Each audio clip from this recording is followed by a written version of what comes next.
Puji Tuhan, pada kesempatan hari ini kita boleh kembali berkumpul untuk mendengarkan kebaikan firman Tuhan. Kita persiapkan hati kita. Sebelumnya kita mau menaikkan pujian dan kita mau persiapkan hati lebih dalam lagi untuk memuji dan menyembah Tuhan, memuliakan nama Tuhan. Kita angkat satu pujian. Yesus kami puja.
firman-Mu dan juga untuk hidup di dalamnya, supaya nyata kasih setia-Mu besar dan Tuhan adil dalam hidup kami. Berkati kami, inilah roh kami dalam nama Yesus Kristus Tuhan kami. Amin. Shalom. Ya, saudara-saudara yang dikasihi Tuhan Yesus Kristus, hari ini kita akan merenungkan satu bagian firman Tuhan yang berkaitan dalam kehidupan Abraham dengan malaikat yang menemuinya pada masa dia mengorbankan Ishak. Lebih dari 10 tahun setelah Abraham menyuruh pergi Hagar dan Ismail, Abraham tidak pernah lagi disebutkan mempunyai percakapan yang khusus dengan Tuhan. Dan tiba-tiba Tuhan menemuinya dan Tuhan meminta kepadanya sesuatu hal yang sangat khusus dan yang tidak sesuai dengan kodrat Tuhan, yakni meminta Ishak untuk dikurbankan baginya. Dan hal itu kita lihat di dalam Kejadian pasal yang ke-22 ayat 1 sampai 19. Dan kalau kita perhatikan di dalam Alkitab, mungkin ini bagian terakhir yang dicatat di mana ada percakapan antara Tuhan dengan Abraham. Sebab setelah peristiwa itu kita tidak lagi membaca kisah-kisah pertemuan Tuhan dengan Abraham. Dalam ayat 1, ayat 2 tertulis demikian. Setelah semuanya itu, Allah mencoba Abraham. Ia berfirman kepadanya, Abraham, lalu sahutnya, ya Tuhan. Firman-Nya, ambillah anakmu yang tunggal itu, yang engkau kasihi, yakni Ishak. Pergilah ke tanah Moria, dan persembahkanlah dia di sana sebagai korban bakaran pada salah satu gunung yang akan kukatakan kepadamu. Ketika Tuhan meminta ini kepada Abraham sepertinya dia berada di wilayah Berseba, daerah milik orang Filistin. Dan kelihatannya bahwa itu menjadi tempat kediamannya sampai dia meninggal. Dan dari tempat ini, Abraham menyusuri jalannya dengan hanya mengandalkan Tuhan. Abraham menyusuri jalan menuju Moria yang ditempuhnya dengan perjalanan lebih dari 3 hari. Jadi satu perjalanan yang panjang. Ya. Atas permohonan yang tidak lazim itu, kita melihat bahwa Abraham tidak pernah menolak sama sekali dan juga tidak mengeluh dengan jauhnya jarak perjalanan yang harus ditempuhnya. Bahkan Abraham sendiri mempersiapkan segala sesuatu untuk memenuhi permintaan Tuhan atasnya. Padahal kalau kita melihat sebelumnya, ketika Abraham belum diberikan anak, dia sendiri bertanya kepada Tuhan dan bertanya, apa yang Tuhan berikan kepada saya? Tapi ketika Tuhan meminta Abraham untuk mengorbankan anaknya, Abraham sama sekali tidak menolak permintaan Tuhan. Dengan pandangan matanya dari kejauhan, Abraham mendapatkan kepastian tentang tempat pengorbanan ini. Dan setelah sampai di tempat yang dituju, Abraham dengan segera membuat mezbah untuk pengorbanan itu. Kalau kita melihat di dalam ayat yang ke-9 dikatakan, sampailah mereka di tempat yang dikatakan Allah kepadanya. Lalu Abraham mendirikan mezbah di situ. Disusunnya kayu, diikatnya Ishak anaknya itu, dan diletakkannya di mezbah itu di atas kayu api. Nah, memperhatikan ayat ini bahwa segala sesuatu dilakukan oleh Abraham sejak dia menerima perintah itu. Dan nyata bahwa Abraham mentaati semua perintah Tuhan dengan segenap hatinya. Tidak ada tanda bahwa Abraham beristirahat sejenak untuk mendapatkan konfirmasi ulang dari Tuhan. Dia segera membuat mezbah sebagai tanda bahwa dia akan segera juga melakukan pengorbanan sesuai dengan tuntutan dan cara dalam memberikan kurban bakaran. Dan indahnya adalah pengorbanan yang akan dilakukannya ditopang juga dengan kesediaan Ishak untuk memberikan dirinya dalam kerelaan menjadi kurban sesuai permintaan Tuhan.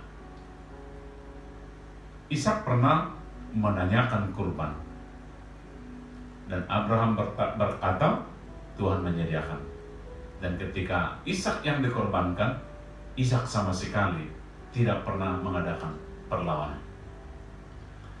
Nah, di saat Abraham hendak memenuhi pengorbanan yang diperintahkan Tuhan, di saat itu juga malaikat Tuhan memanggil namanya dan sekaligus menyampaikan pengakuan atas diri Abraham. Ayat 12 berkata, lalu ia berfirman, jangan bunuh anak itu dan jangan kau apa-apakan dia. Sebab telah kau ketahui sekarang bahwa engkau takut akan Allah dan engkau tidak segan-segan menyerahkan anak yang tunggal kepadaku.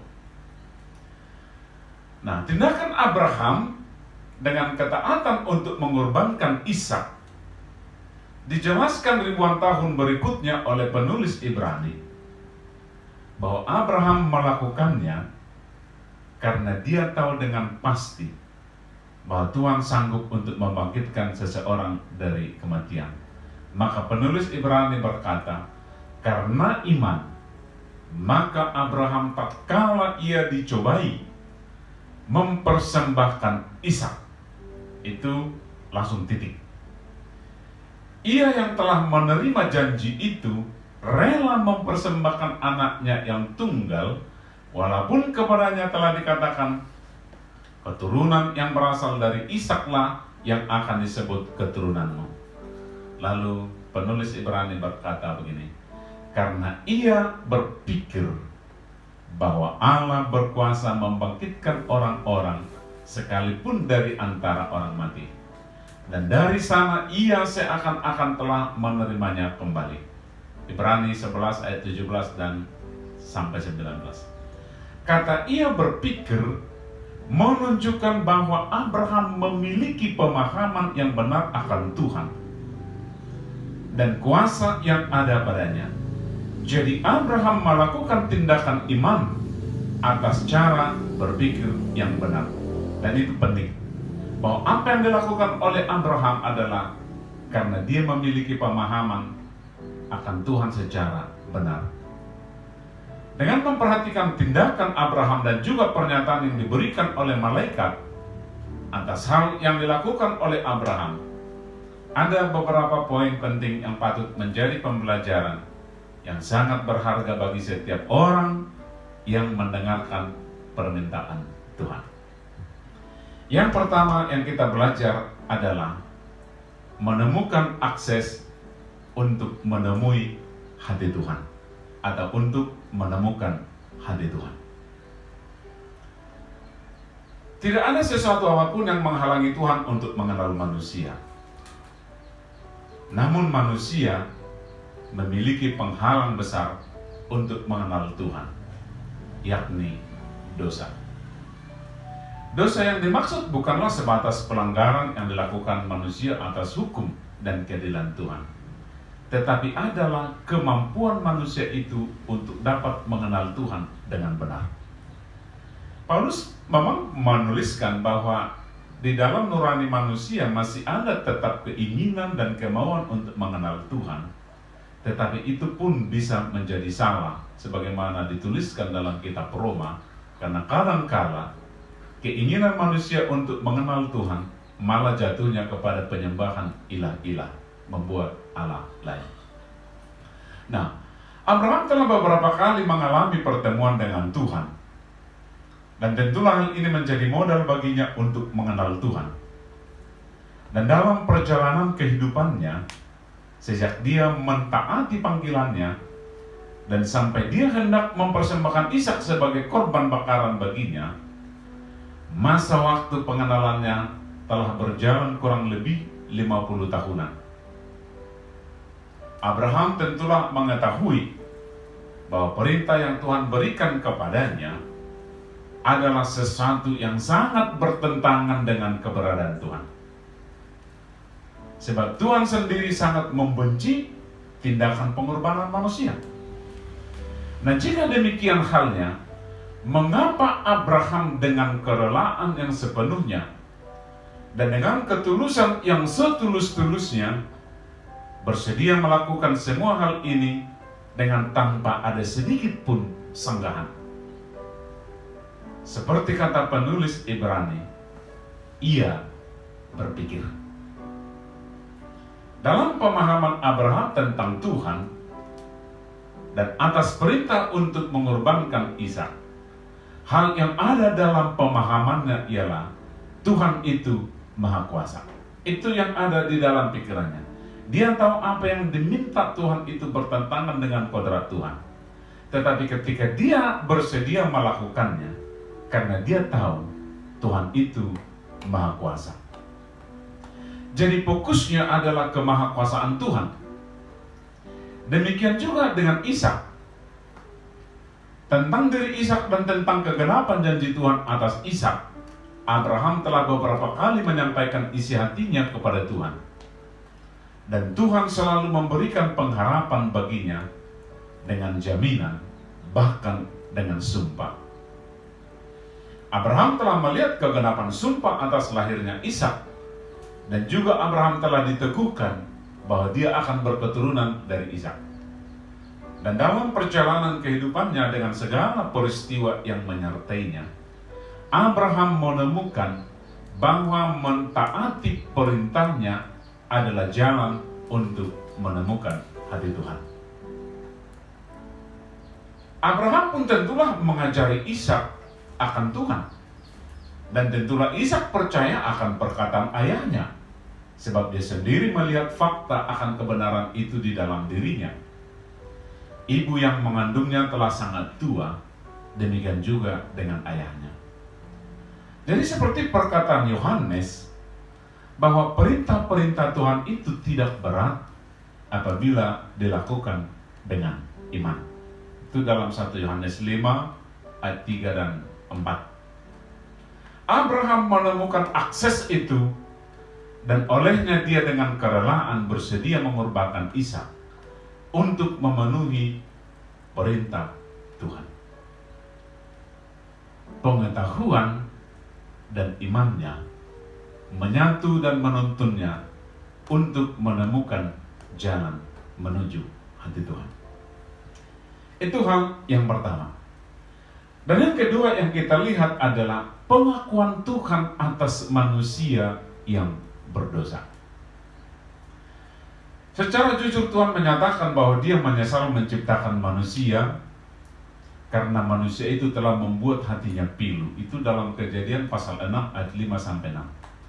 Dan karena itu Tuhan kemudian menghukum manusia dengan hukuman yang sangat dahsyat dan hanya menyisakan Nuh dan anak-anaknya. Tapi hati Tuhan juga terhibur oleh persembahan Nuh yang kemudian merubah hati Tuhan untuk merubah berkat, untuk memberi berkat bagi manusia sepanjang bumi masih ada. Dan perjalanan kehidupan selanjutnya manusia itu di bumi, Tuhan kemudian menemukan orang-orang yang menghibur dan membanggakan hatinya. Dan dengan sangat jujur Tuhan membuat pengakuan atas orang-orang tersebut. Misalnya Ayub. Ya. Bagaimana Tuhan di hadapan si iblis menyatakan suatu kehormatan dan pengakuan atas Ayub. Satu penghormatan yang sangat luar biasa bagi manusia yang berdosa. Manusia yang dahulu hendak dimusnahkan olehnya, tetapi kemudian Tuhan menemukan manusia-manusia yang menyukakan hatinya. Ratusan tahun berikutnya, Tuhan menemukan Abraham, keturunan Nuh. Orang yang kemudian mendapatkan pengakuan dari Tuhan karena ketulusannya dan karena ketaatannya. Pengakuan atas diri Abraham didasarkan bahwa Abraham tidak berpaut kepada kebenaran janji, dan wujud dari janji itu, tetapi berpaut kepada si pemberi janji itu. Ungkapan akan hal ini tentu sangat mudah untuk disampaikan oleh siapapun. Jangan berpaut kepada janji Tuhan, tetapi berpautlah kepada si pemberi janji itu. Sungguh mudah untuk mengucapkannya, namun kebenaran akan hal itu akan diuji di saat isi dan wujud janji itu. Adakah mereka yang telah mendapatkannya dapat dengan kerelaan melepaskannya, bahkan melepaskannya dengan cara yang tidak sesuai dengan kodrat Tuhan? Sekali lagi, Ayub pernah melakukannya, dan Abraham melakukannya juga. Dan ratusan tahun kemudian, Sadrak, Mesak, dan Abednego melakukannya. Siapakah lagi yang akan melakukannya? Untuk sampai kepada titik kebenaran ini, hanyalah mereka yang telah dapat menemukan akses ke dalam pikiran Tuhan, dan mereka yang diberi kesempatan untuk menemukan dan mengalami kebenaran ini. Jadi sekali lagi, orang yang bisa berkata jangan berpaut kepada janji Tuhan, tetapi berpautlah kepada si pemberi, itu hanya mungkin dilakukan orang-orang yang telah menemukan hati Tuhan dan mengalami kebenaran itu. Diri Abraham dan mereka yang telah disebutkan adalah contoh dan teladan bagi orang-orang yang rindu menemukan hati Tuhan.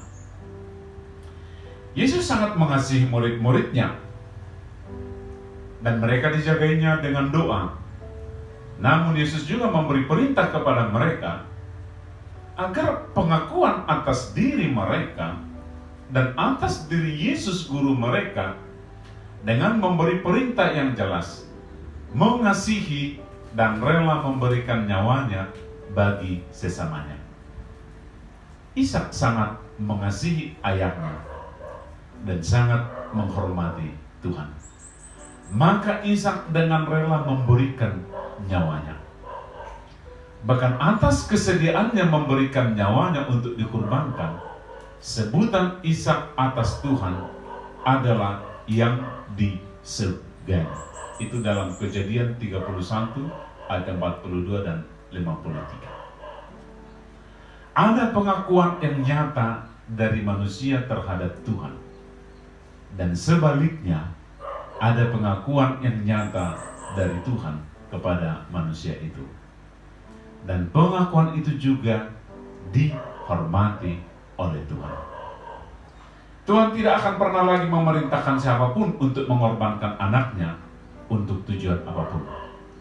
Tetapi yang pasti, mengasihi sesama dan mengasihi yang paling hina adalah perintah yang berlaku untuk setiap orang. Matius 25 ayat yang ke-40. Jika hal itu dipenuhi oleh setiap orang yang memahami maksud Tuhan, maka kelak pun Tuhan akan memberikan pengakuan atasnya sebagai hamba yang setia. Itu yang kedua. Yang pertama tadi kita melihat adalah akses untuk menemukan hati Tuhan, dan yang kedua adalah pengakuan Tuhan atas diri manusia yang berdosa. Dan yang ketiga adalah tentang cara penyediaan Tuhan.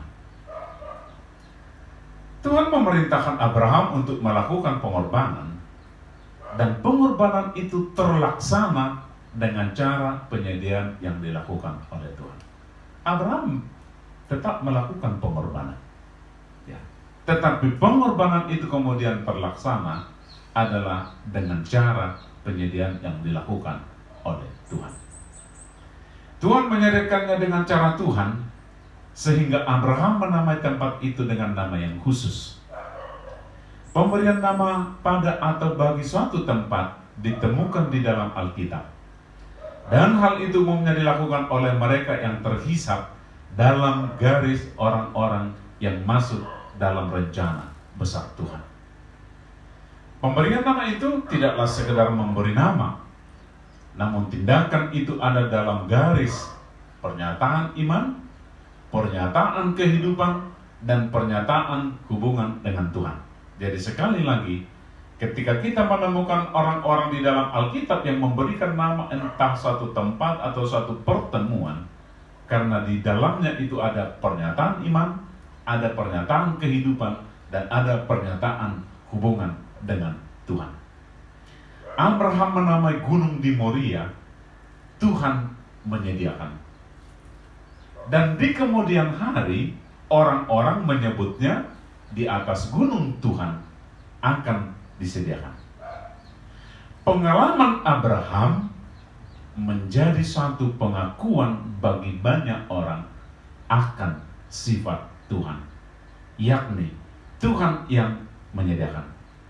Jadi apa yang dialami oleh Abraham itu menjadi pengakuan bagi banyak orang akan sifat Tuhan. Dan itu yang penting. Pengalaman-pengalaman kita tidak sekedar menjadi pengalaman pribadi, tetapi kelak menjadi pengakuan banyak orang akan sifat Tuhan. Ya. Tempat yang ditunjukkan oleh Tuhan untuk menjadi tempat Abraham melakukan pengorbanan ribuan tahun berikutnya, tempat ini menjadi tempat pengorbanan bagi bangsanya Tuhan. Salomo membangun bait Allah di Bukit Moria, di mana bangsa Israel memberikan kurban bagi Allah pada bagian tertentu dari bagian bait Allah itu. Di tempat itu Tuhan membangun hubungan dengan bangsanya dan memberikan yang paling dibutuhkan bangsanya, yakni pengampunan dosa. Abraham telah mengalami Tuhan di tempat itu, dan kemudian keturunannya juga mengalami Tuhan di sana melalui kurban bakaran yang diberikan baginya. Itu satu anugerah yang luar biasa.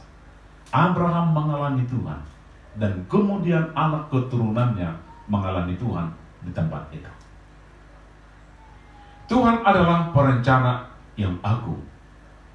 Jauh sebelum hal itu ada dalam pikiran manusia.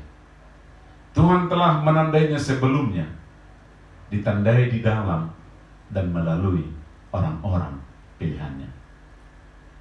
Siapakah yang menaruh di hati Daud untuk membangun istananya di sana? Dan atas dorongan apakah Daud hendak membangun bait Allah di sana?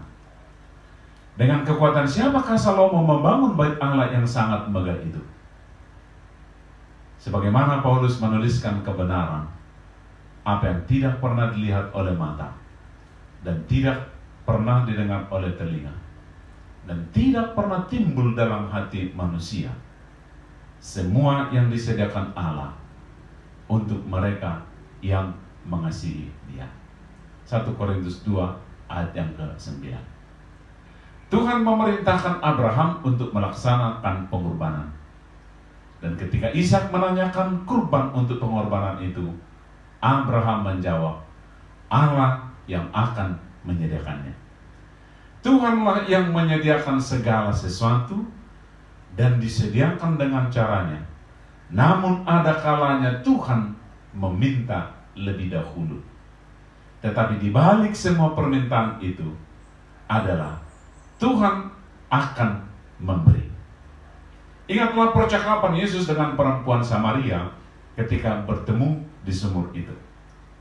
Jikalau engkau tahu tentang karunia Allah, dan siapakah Dia yang berkata kepadamu, berilah aku minum, niscaya engkau telah meminta kepadanya, dan Ia telah memberikan kepadamu air hidup.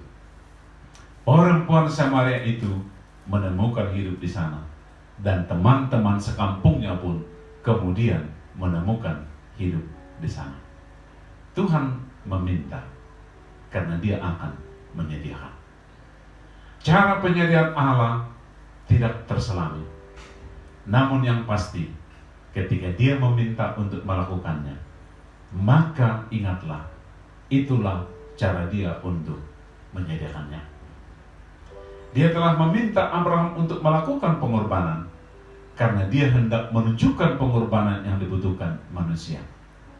Murid-muridnya telah diminta Yesus untuk memberikan makan 5.000 orang lebih dengan meminta apa yang dipunyai oleh seorang anak waktu itu. Karena Yesus hendak menyediakan makanan yang berlimpah bagi mereka. Yesus meminta Petrus untuk memancing, namun bukan untuk mendapatkan ikan, tetapi untuk mendapatkan mata uang 4 dirham di mulut ikan. Matius 17 ayat yang ke-27. Cara penyediaan Tuhan selalu tidak terselami. Cara menyediakan yang terbaik untuk kehidupanmu adalah berilah kepadanya apa yang dia minta darimu untuk kau lakukan. Tuhan kiranya memberkati kita dari kisah ini. Mari kita melihat 3 pokok tadi. Bagaimana kita menemukan akses untuk menemukan hati Tuhan. Iman kita dan pikiran kita yang baik, yang didasari oleh rasa, pemahaman, dan pengertian serta pengalaman. Dan juga kita belajar bahwa Tuhan pun tidak akan malu mengakui diri kita, manusia yang berdosa. Dan yang terakhir, ingatlah cara penyediaan Tuhan selalu tidak terselami. Tuhan memberkati kita dan Tuhan menolong kita untuk kita boleh tetap menjadi berkat bagi banyak orang. Amin.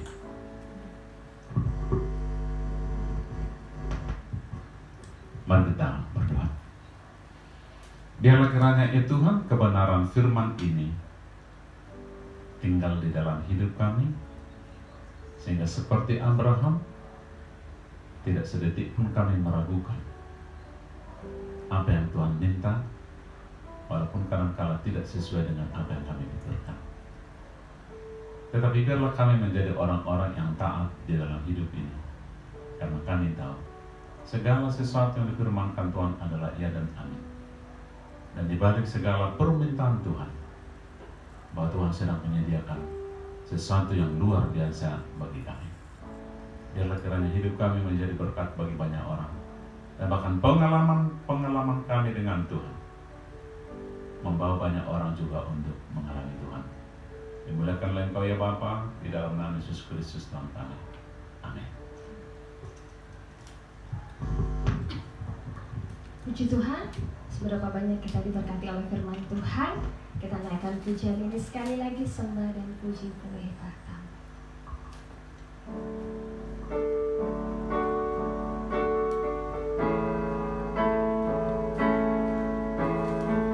Sembah dan puji penuhi tatamu. Sembah dan puji penuhi tatamu. Sembah dan puji penuhi tatamu. Yesus Tuhan adalah Raja. Sembah dan puji penuhi tatamu. Sembah dan puji penuhi tatamu.